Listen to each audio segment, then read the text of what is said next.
ආයුබෝවන් යාළුවනේ. ඔන්න ඉතින් අදත් මම ඔයාලට රසවත් වීඩියෝ එකක් අරගෙන ආවා. ඉතින් අද මම ඔයාලට කියා දෙන්න ලෑස්ති වෙලා ඉන්නේ බටර් ගාර්ලික් බ්‍රෙඩ් එකක් හදාගන්නේ කොහොමද කියලා.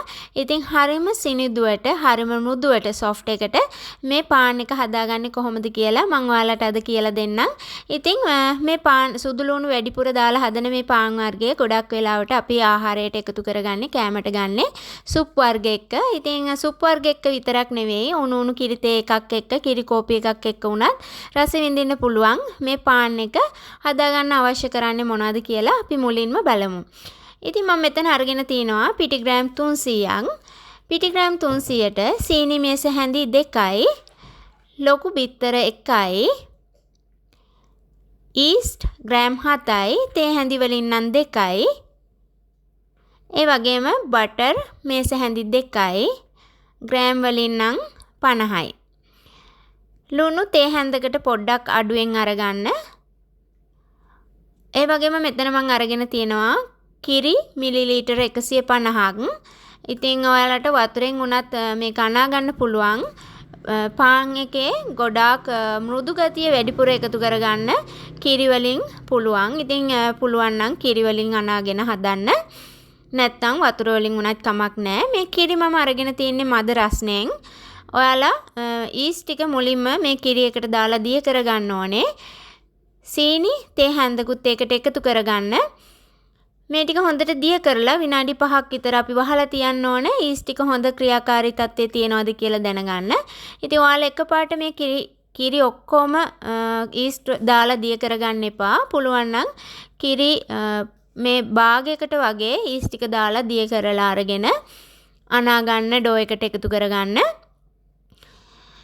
මුලින්ම පිටියකට මම සීනි ඉතුරු ටික දාලා ලුණු තේ හැන්දත් එතෙන්ටම එකතු කරනවා. බිත්තරෙත් දාලා පොඩ්ඩක් විතර අනලා ඊට පස්සේ අපි ඊස්ට් දිය කරගත්තු කිරි ටික දාලා මේ ඩෝ එක අනා ගන්නවා. ඔයාලා ඔක්කොම කිරි වලට ඊස්ට් ටික මම එකතු කරගන්න එපා කියලා කිව්වේ.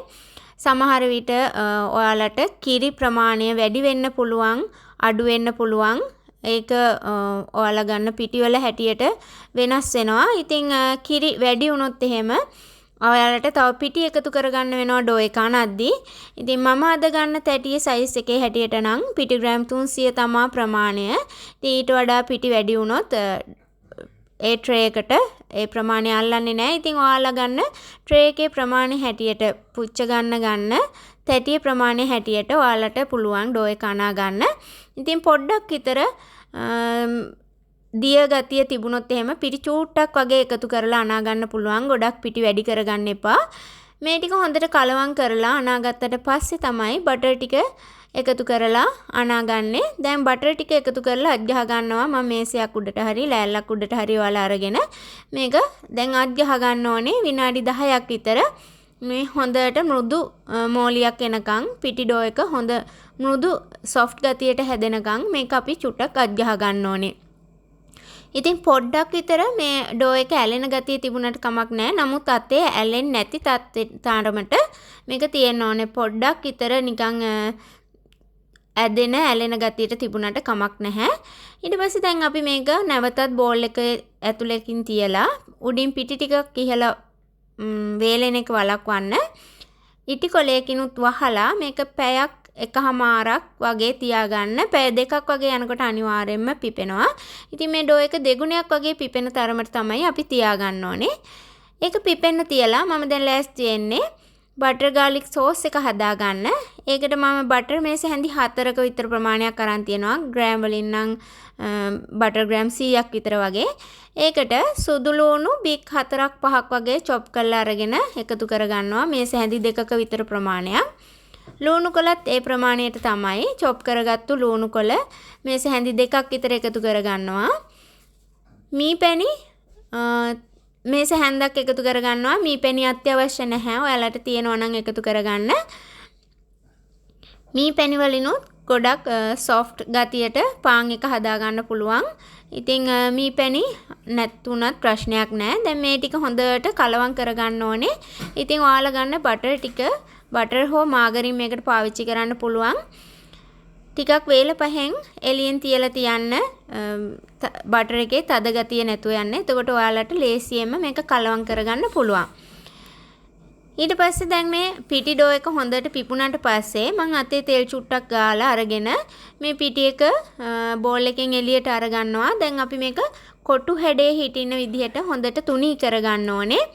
ඉතින් මුලින්ම මේ පිටි ඩෝ එකේ තියෙන පිපෙනකොට ඇති වුණු වාත බුබුලු වගේ තියෙනවා නම් ඒ වාත බුබුලු ගතිය පොඩ්ඩක් ඉවත් වෙලා යන්න. පොඩ්ඩක් විතර මේක හොඳට අනලා රවුම් කරලා අරගන්න. ඇතුලේ තියෙන වාත බුබුලු ගතිය ඉවත් වෙලා යන්න. ඊට පස්සේ හොඳට මම මේක මේ රෝල් පින් එකක් තියෙනවා නම් වඩාත් ලේසි හොඳට තුනී කරගන්නවා. සෙන්ටිමීටර භාගයක් සෙන්ටිමීටරයට පොඩ්ඩක් අඩුවෙන් වගේ හිටින ඝනකමට හිටින්න මේක මම තුනී කරගන්නවා. කොටු හැඩයට තුනී කරගත්තාම අපිට ලේසි. මොකද මේක අපි දැන් කෑලි කපා ගන්න ඕන. පොඩි කෑලි වලට කපලා තමයි අපි තැටියට එකතු කරගන්නේ.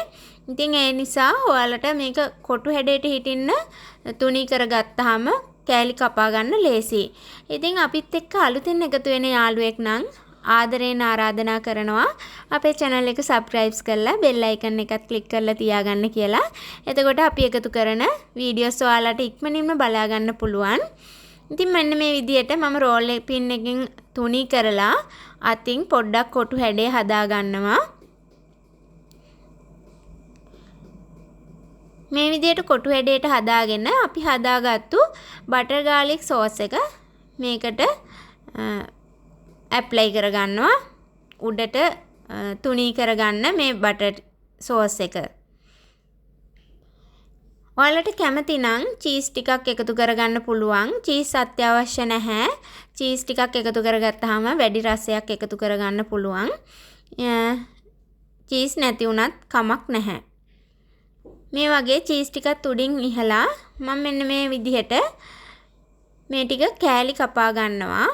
සාමාන්‍යයෙන් අඟල් 4ක් වගේ උස හිටින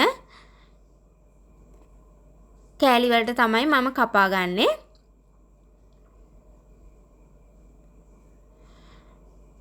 ඊට පස්සේ අපි දැන් මේ ටික පුච්ච ගන්න තැටියට එකතු කරගන්න ඕනේ.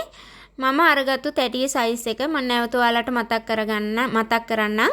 මම ගත්තු පාන් තැටිය සෙන්ටිමීටර් 30ක් දිග, සෙන්ටිමීටර් 11ක් පළල, ඒ වගේම සෙන්ටිමීටර් 7ක් උස තැටියක් තමයි මම අරගෙන තියෙන්නේ. ඊට පස්සේ අපි දැන් මේ කපාගත්තු කෑලි මෙන්න මේ විදිහට එක පිට එක උඩ තියලා මෙන්න මේ වගේ තියලා මේ කෑලි ටික මම මේ පෙන්නන විදිහට තැටියෙන් තියා ගන්නවා.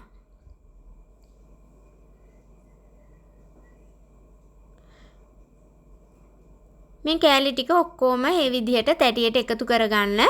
තැටියේ පොඩ්ඩක් විතර ඉඩ ප්‍රමාණය ඉතුරු වුණාට කමක් නැහැ. මොකද මේක පිපෙනකොට ඒ සියල්ල ඉඩ ප්‍රමාණය වැහෙනවා.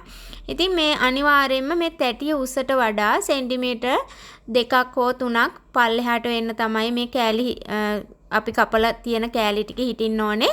මොකද මේක දැන් අපි නැවතත් විනාඩි 20ත් 30ත් අතර කාලයක් පිපෙන්න තියන්න ඕනේ.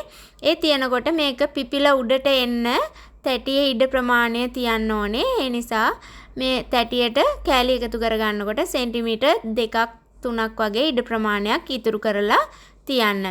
ඊට පස්සේ මේක හොඳට ඉටි කොලයකින් වහලා විනාඩි 20ත් 30ක් අතර වගේ කාලයක් දෙගුණයක් මේක උසට පිපිලා එන්න වහලා තියන්න.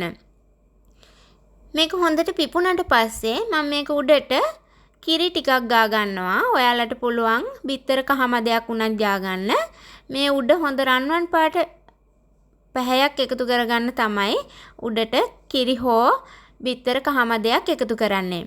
ඊට පස්සේ දැන් ඔයාලගේ oven එක සෙල්සියස් අංශක 180ට විනාඩි 10ක් විතර ප්‍රීහීට් වෙන්න ඔන් කරලා තියාගන්න. සෙල්සියස් අංශක 180ට විනාඩි 10ක් කලින් රත් කරපු oven එකේ විනාඩි 30ක කාලයක් අපි මේ පාන් එක බේක් කරගන්න ඕනේ. ඉතින් මේ තියෙන්නේ දැන් අපි මේ විදිහට බේක් කරගත්තු බටර් ගාර්ලික් බ්‍රෙඩ් එක. ඉතින් හරිම සුවඳයි වගේම හරිම රසවත් පාන් වර්ගයක් තමයි මම අද ඔයාලට කියලා දුන්නේ. ඉතින් තවත් අලුත් මේ වගේම වීඩියෝ එකකින් හම් වෙනකන් අදට අපි ගිහිල්ලා එන්නම්. මේ වීඩියෝ එක හොඳයි නම් අපේ channel එක subscribe කරලා bell icon එක click කරලා තියාගන්න කියලාත් ආදරෙන් ආරාධනා කරනවා. එහෙනම් ඉතින් ඔයාලා හැමෝටම සුබ දවසක්. ආයිබෝවන්.